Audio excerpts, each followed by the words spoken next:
with me, you don't wanna take it there. And these niggas be hating this shit here, it's like a disease. I'm glad that I came prepared. I'm the worst case scenario.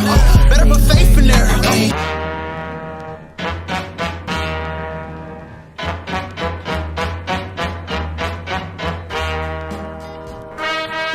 Australia is a big country, and that means we've got a lot of roads. And due to the fact that we were once a prison colony, there's one thing that we have more of, and that is fried units. Whether their license is current, cancelled, suspended, or never existed in the first place, these people are driving around on Australian roads. So it's only a matter of time until you run into one of these nutbags, unless of course they run into you first. So whether you're a fellow Australian or one of my millions of international viewers, join me as we go through some of the cooked shit you'll see on Australian roads.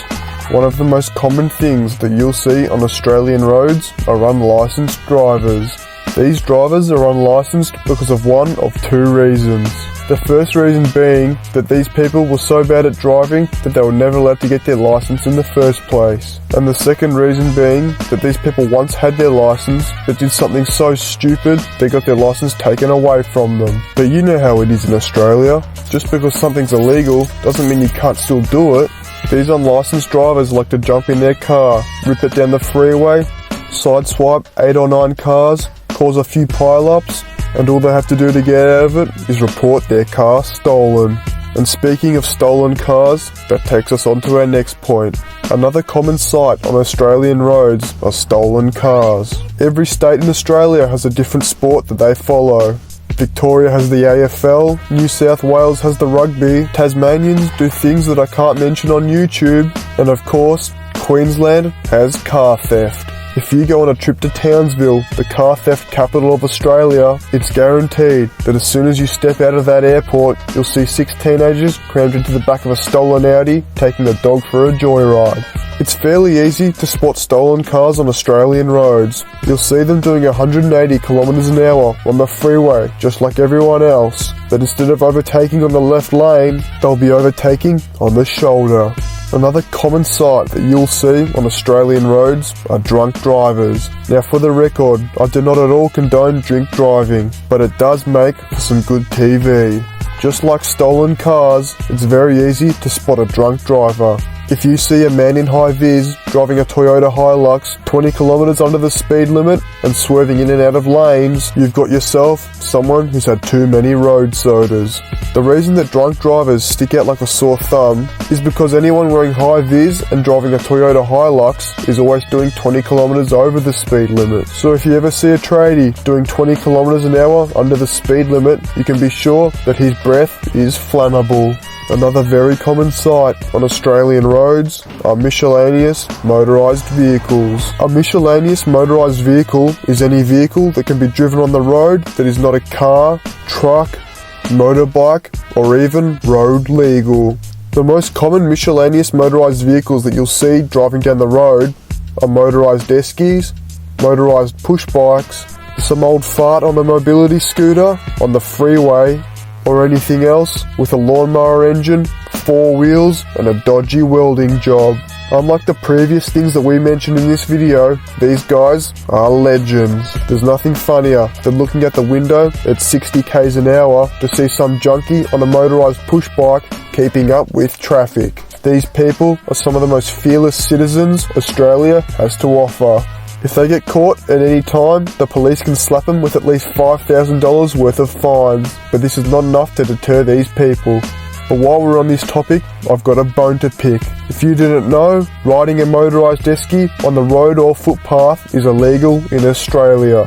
And in my opinion, that is the most un-Australian law that we have. You see, the top speed of these motorised eskies is about 20 k's an hour. And if you add on an extra 150 kilos for the weight of the driver, the drinks and all the ice, these things are no faster than a mobility scooter. So that's why, when I become Prime Minister, the first thing I'm gonna do is make motorised eskies perfectly legal. Alright, that's enough whinging. Next thing that you'll see a lot of in Australia is roadkill. Here in Australia, kangaroos have a habit of jumping in front of oncoming vehicles. Old mate Skippy seems to be addicted to hopping in front of cars doing 110 k's an hour. As I'm sure you're aware, this is a bit of a problem. You see, when Skippy the bush kangaroo decides to play a game of Frogger in real life, they often cause a lot of problems. Most of the time, they ride off vehicles, but in the odd occasion, they can also kill drivers. Anyway, as you may have heard a few seconds ago, I mentioned written off cars. Written off cars are a thing you see a lot on Australian roads. Write-offs can be a wide range of vehicles. You see, a write-off can be an AU Falcon that's hit a few too many poles but not been recorded in the write-off vehicle register, or it can be some expensive Mercedes with a cheeky VIN plate swap and resold at some dodgy second-hand car dealership. Now these cars are ticking time bombs because you never know what was wrong with it in the first place. Now if you see an AU Falcon driving down the road with not one straight panel, tyres slap all up the side and Makita springs, you don't need to worry because that car is going to last another 100 years. But if you see some old Corolla with glad wrap where the driver's window used to be and every wheel is wobbling like it's about to fall off, stay clear, because if the driver thought that that car was safe enough to take out on the roads, you're probably not going to want to be his friend. Now that I've just mentioned the AU Falcon, it's a perfect time to get into the next thing that you'll see a lot of on Australian roads, and that is, you guessed it, hooning. No matter where you drive in Australia, the chances of seeing hooning in action is very high. You could be going for a night drive down the highway and bam, there's an old Falcon linking all 4 lanes. You could even be heading down to the local shops to do some grocery shopping and bang, out the front is an AU Falcon putting on a smoke show in the car park. But of course, the most common time to see hooning is on a rainy day in an industrial estate. In the same way that when the weather is sunny, the convertibles come out, when the weather is wet, the ecotechs come out. And that's how us Australians gave birth to the phrase, it's raining, it's pouring, the ecotechs are roaring. But that's enough about hooning, because if you want to learn more about it, just check out my other video. Now this last topic that we're going to cover is more of a city exclusive experience. If you've ever driven through the cities of Melbourne, Sydney, Perth, but not Tasmania because who the fuck wants to go there, you would have seen your fair share of taxis. Now, you'd think taxis would be good drivers since they do it full time, but if it was 3 AM and you're at the end of a 14-hour shift and the only sustenance you've had all day is Red Bulls and cigarettes, your driving skill begins to decline. The best comparison to the taxi driver's driving style is that of Bullet Bill from Mario Kart. Just like Bullet Bill, Australian taxi drivers drive everywhere at light speed, and if you're in their way, you're probably gonna get hit. So just like everything else on this list, if you see a taxi driver out on the road, stay the fuck away.